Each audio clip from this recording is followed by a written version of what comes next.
Hey, I'm Steezy Prime, and today I'm going to share my top 5 tricks to step up your drum game.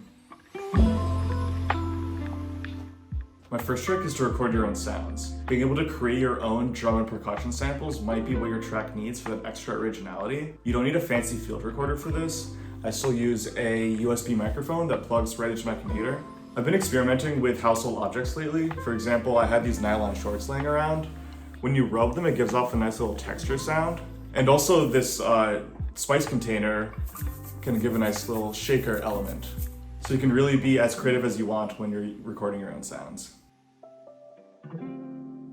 My second trick is to incorporate swing and syncopation in your drums. Once you've finished off some nice melodies, you might be more inclined to be lazy with the drums, but if they have uniform velocity and are snapped to the grid, they might come off as a little bit more robotic and unnatural. So what I like to do is record my drums live.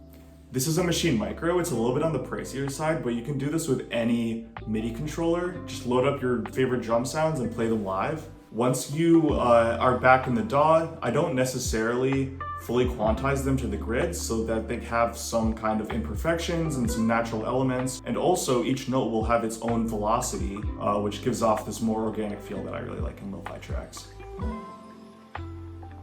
My third trick is layering percussion. Usually your track needs more than just a simple hi-hat pattern to make it sound complete, and layering your percussion is one way to make your groove sound a bit more sophisticated. My go-to is including a shaker pattern under the hi-hat to add more variation, but I'd also like to share a technique that I've been using lately, and this is layering Foleys with snares. I recently recorded a audio of me stepping on leaves in the park, and when I layer that with a snare, it kind of gives off a nice gentle intro and outro to each snare to make it a little bit more welcoming compared to the usual punchy, harsh sound that a snare sound can usually have.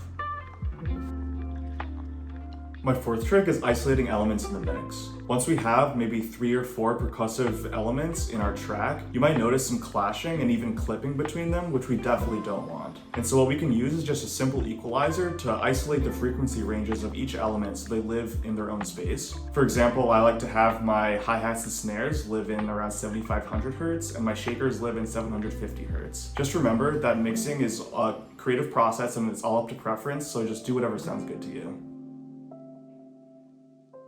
My fifth trick is the use of effects. Effects like reverb and delay are most commonly used for the melodic elements of a track, but you shouldn't be afraid to use them for your drums as well. For example, I like to use stereo delay on my hi-hats when I want them to have a little bit more swing and presence, and also a touch of reverb on any drum sound that I want to sit a little bit nicer in the mix, just to soften it up a little bit.